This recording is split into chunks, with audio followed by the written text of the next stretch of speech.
From Eyewitness News, this is Newsmakers.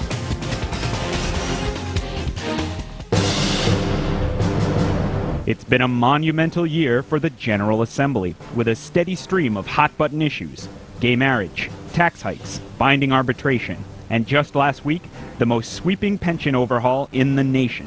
With 57 in the affirmative, 15 in the negative, the act prevails. It was a dramatic session for everyone on Smith Hill, including two freshman lawmakers seeing it all for the first time. Our guests this week, the youngest members of the Rhode Island House of Representatives, Providence Democrat Christopher Blazejewski and Portsmouth Republican Daniel P. Reilly. Good morning. Welcome to Newsmakers. I'm WPRI.com reporter Ted Nisi, in for Tim White. Joining me on the panel, Eyewitness News analyst Arlene Violet and political reporter for Rhode Island Public Radio, Ian Donis. Morning, everyone. Good morning. So, Rep, we have a lot to talk about. We've got to start, obviously, with the pension vote last week. You two don't see eye to eye on a lot of issues. You're a Portsmouth Republican and a Providence Democrat. But you did vote the same way on the bill, and I'm curious about that. I want to start with you, Rep. Blazejewski. You're a liberal. You are sympathetic to organized labor, but you wound up coming down in favor of the bill. Why did you vote that way?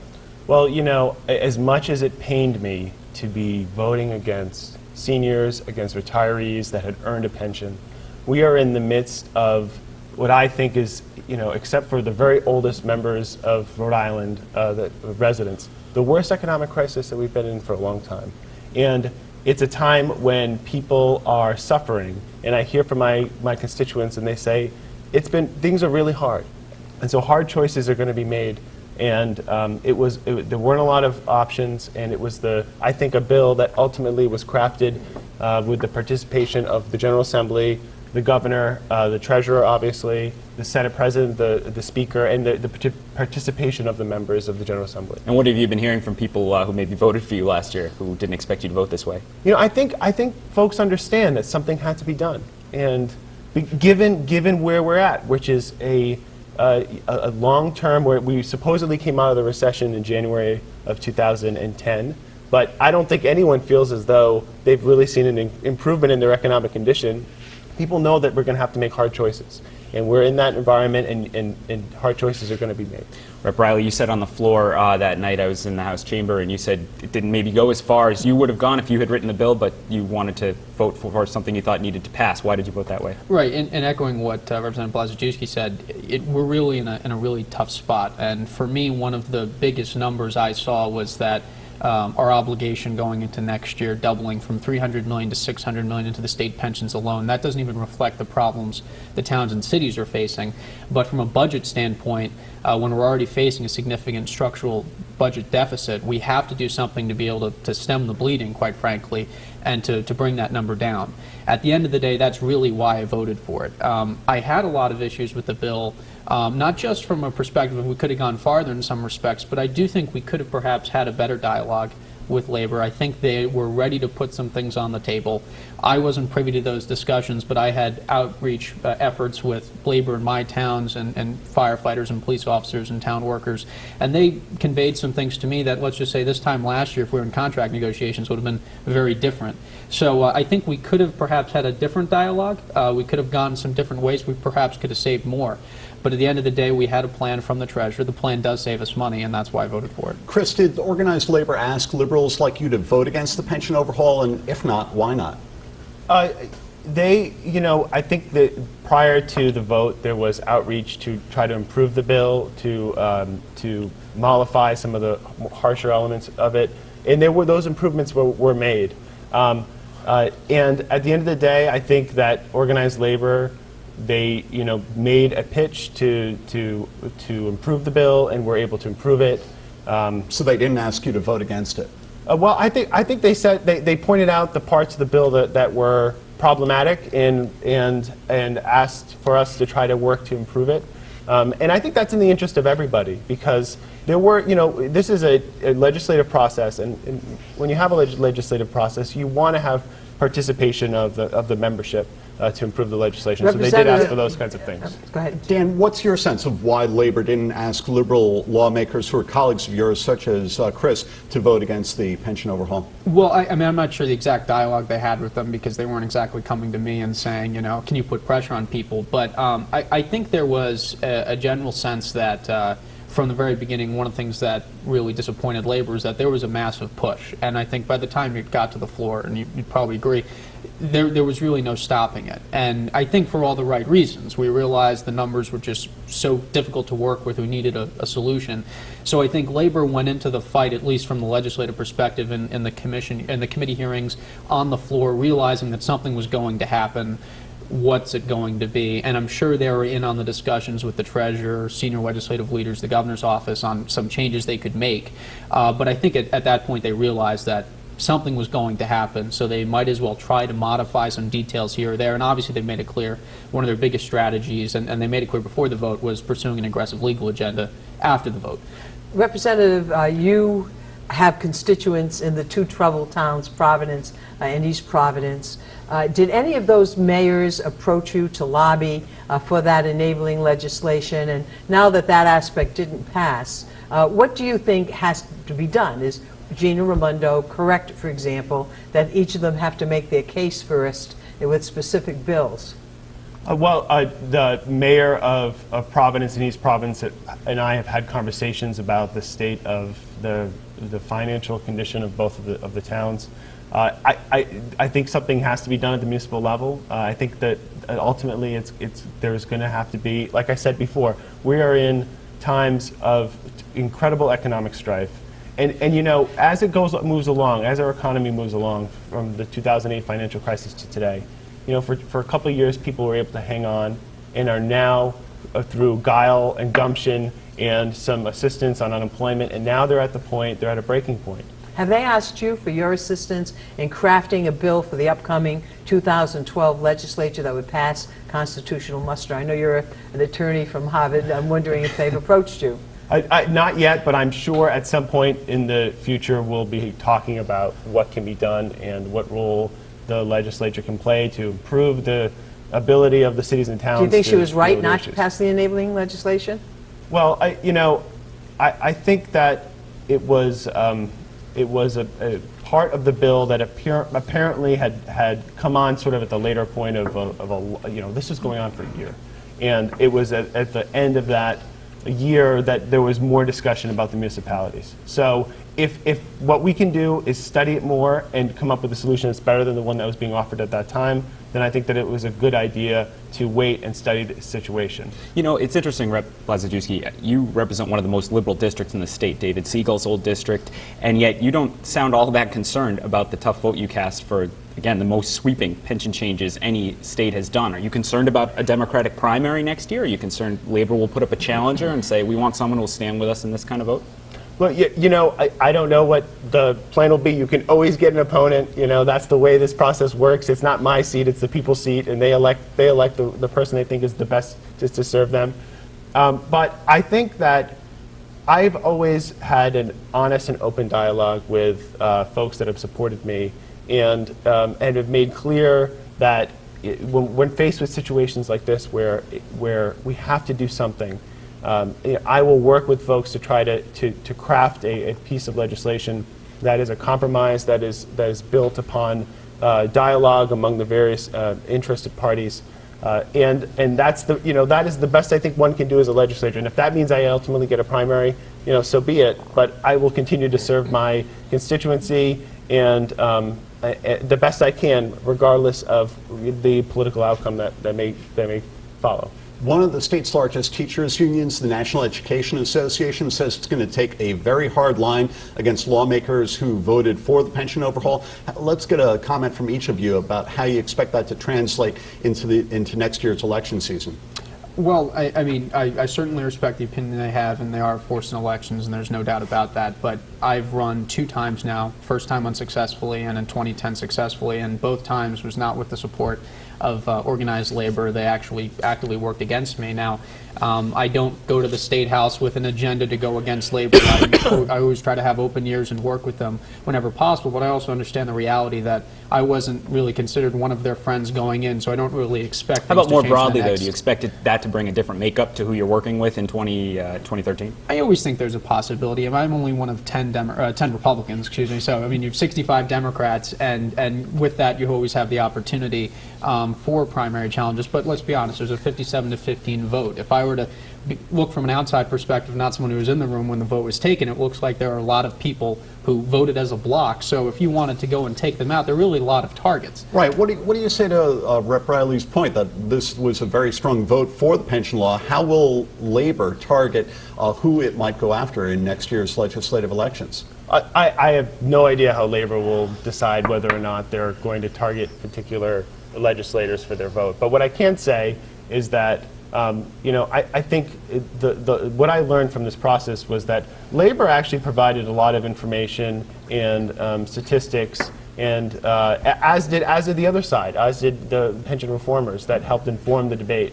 And I think at the end of the day, it was a much more collaborative process. Maybe not in front of in the open, but I think there was discussions in the background to improve the legislation over time, and I think that's why you saw some improvements as things move forward towards the end of the debate. Gentlemen, your colleague, Representative Peter Palumbo, voted against pension reform. He says he'll accept union money gladly for his re-election, but he claims 10 points for honesty.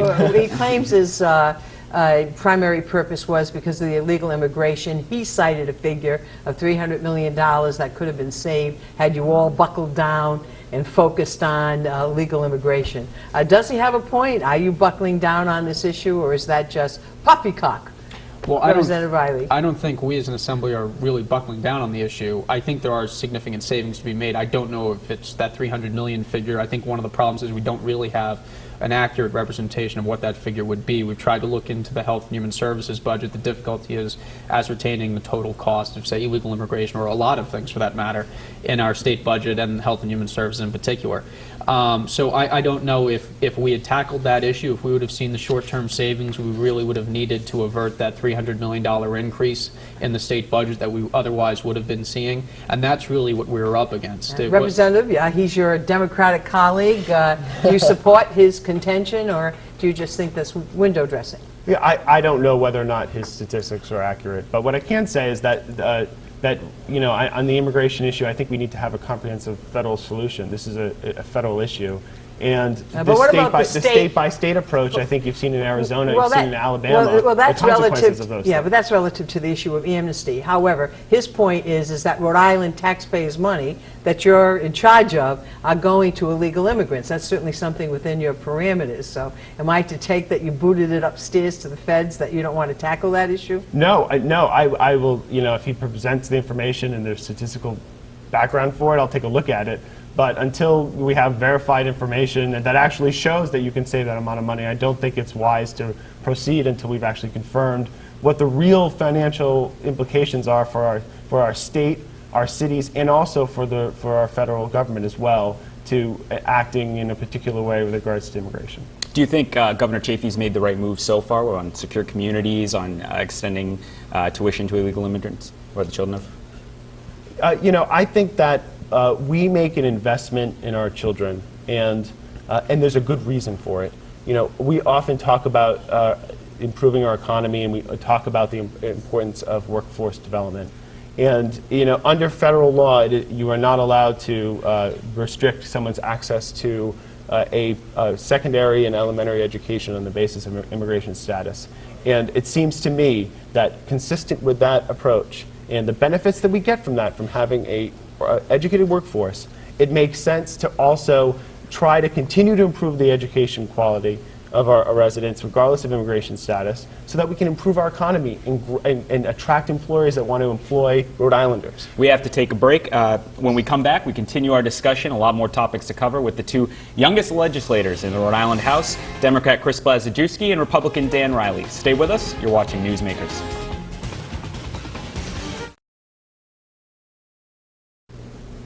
Welcome back to Newsmakers. I'm Ted Nisi, filling in for Tim White. On the panel, Eyewitness News analyst Arlene Violet and Rhode Island Public Radio's Ian Donis. Our guests, State Representatives Dan Reilly and Chris Blazejewski. I want to ask both of you about ProCap. There is a growing scandal in the Providence Community Action Program. Just yesterday, we're taping this on a Wednesday. On Tuesday, we learned about documents being shredded there. There's a lot of turmoil about whether the executive director should stay in place, and they receive money from the state, money that I believe you guys appropriate. So I want to hear from both of you what you think and whether you think Frank Korbishley, the executive director, should resign. I'll start with you, Rep. Blazejewski. Based on the reports that I'm getting, and I'm reading the news just like everyone else, I just think it's totally unacceptable. ProCap's supposed to be a program that helps out the neediest Rhode Islanders, and to see the reports of what's going on there is extremely disturbing to me. We'll see where this goes. There's just news today about shredding of documents.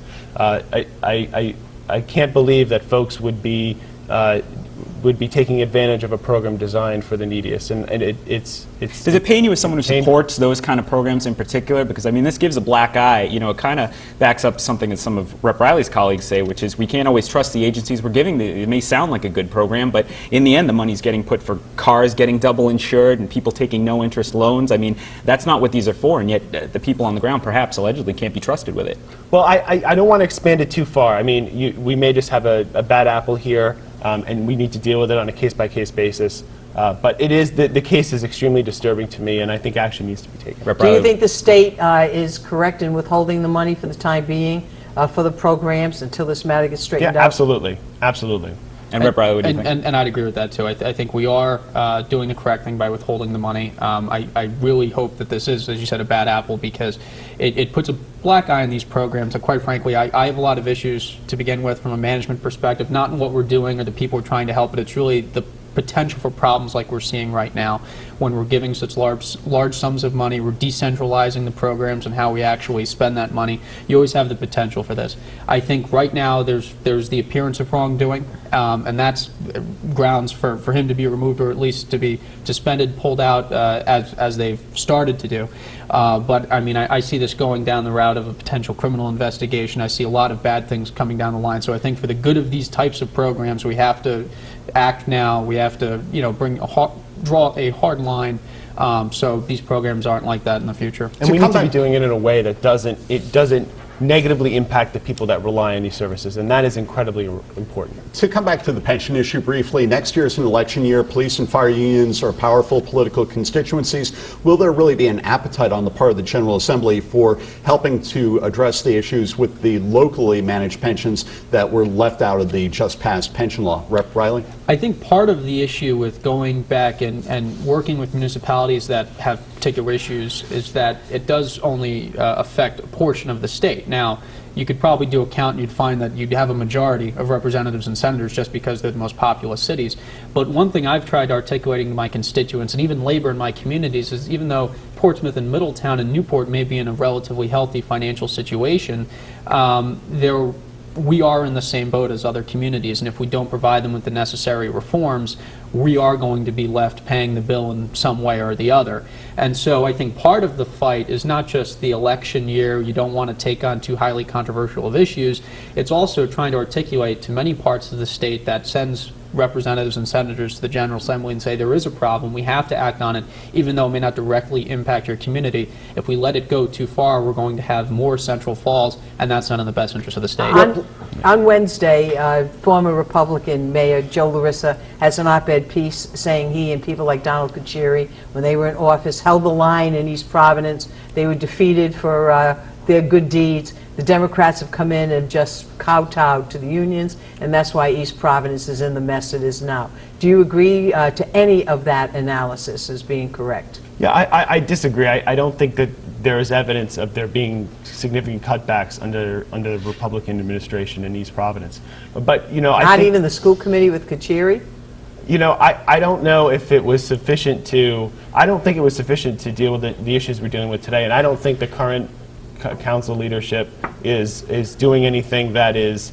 I think they're trying to address the issue and are through the school committee and the council. But to address the issue of the municipalities, one thing we need to realize is that there are 39 cities and towns in Rhode Island, and there are separate collective bargaining agreements. And in resolving the concerns of the various municipalities, there are going to be different concerns for different cities and towns. And the particularities of the agreements that are reached and the funding levels in the various municipalities is a complication that is not present when dealing with the state pension system, where there's one pension system or a few systems where we understand the level of funding. I want to ask you both, step back from the news of the day for a minute and ask you both sort of a question about how you got into politics, since, as I pointed out, you're both on the younger end of the spectrum up there at the Assembly. I'll start with you, Rep. Blazejewski. You know, there's a lot of ferment right now among people in our generation about not getting involved in the system, working outside the system, Occupy Wall Street and all that. You dive headfirst into the system by joining the General Assembly. Why did you do that? Why did you decide this was the way to get involved in public life? You know, I grew up in Rhode Island. I spent the first 8 years of my life in North Smithfield and then moved to Cumberland. And after law school, I moved back to the state because it's a state I love. And I was not a political person in college and law school. I really didn't join any of the political organizations. But when I moved back, my representative, David Siegel, I started volunteering on his campaign, and I just got involved. I wanted to participate in the process. And it was through that I learned about how you can organize people around issues that are important to our community.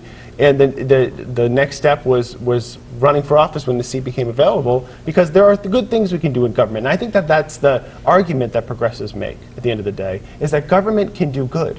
And through bills that I've submitted have tried to leverage our resources to gain access to other private capital to improve our economy, to have a tax credit for students that will attract students to stay in Rhode Island after they graduate from college, and other bills to develop our economy in different ways. And that's been my focus. And it's taking those ideas and translating them into the legislative packages that really attracts me to the process of government. Rep. Reilly, my question to you would be, most young people in the United States tend to be Democrats, more than a majority, especially in a blue state like Rhode Island. You're a Republican. You ran for office and won as a Republican. Why did you break with a lot of people in your generation, our generation, and decide to join the GOP? Well, I think the real reason I ran as a Republican and really registered, and quite frankly, when I first ran, that dates were very close in '08. But really, all stemmed for the same reason. I saw what was going on. I wanted to get involved. I saw the way my home state, which as Chris said, I know and love, grew up here, was going in the direction it was. I did agree with that direction. I wanted to help fix it. And first thing was run for town council or school committee, and I'd sit in the meetings and I noticed how they'd be hamstrung by the state, with state aid being cut and really being at the mercy of the state economic policies. So I decided, well, man, I'm going to run for the legislature. And the Republican platform just appealed for me. I want to see government reformed. I do agree with you. I think government can do good things, but we need to get government to the point where it can do those good things, do it efficiently, do it effectively. I think we're far from that point now, but by being involved, I'm able to help push that. Do you want to agenda. see a smaller Rhode Island government, or just a better managed Rhode Island government? Quite frankly, I think over the past few years we've seen the workforce reduced in such a manner that I don't think we need to see widespread, large reductions in spending on personnel. Certain areas, I think we've seen increases in spending. We haven't seen corresponding decreases over the past years as we've all tried to share the sacrifices. So I think that's a discussion to be had. But I think we really need better government in this state. Let's talk a little bit more about government reform. A lot of things still get settled at the General Assembly behind closed doors. The most important bills get passed in a flurry of activity in the waning days of the session. What would you do to change that? Well, I think that I think that disclosure and transparency is critical to having a government that is effective. How do you make that?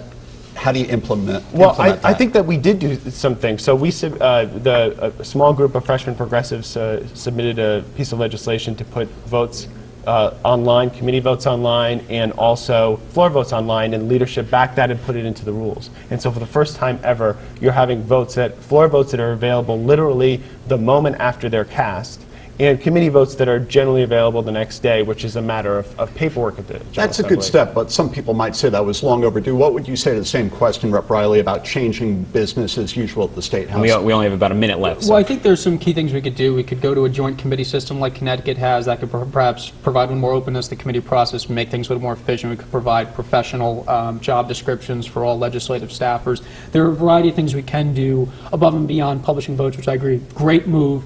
light years ahead of where we were before we got there. But there are a lot of things we could do to reform how we do business as a legislature, not just If how you had we one pass priority, which legislation. would it be, though? What would you have them do if they said, all right, you get to make one change? I think a joint committee system would be very efficient for the legislative process. For all committees? All committees. That'd be interesting. All right, we'll have to leave it there. I want to thank everyone for watching today on Newsmakers. If you missed any part of the show, you can catch that on WPRI.com on the on-air section. Tim White will be back next week. For Arlene Viat and Ian Donis, I'm Ted Nisi. Thanks for watching Newsmakers.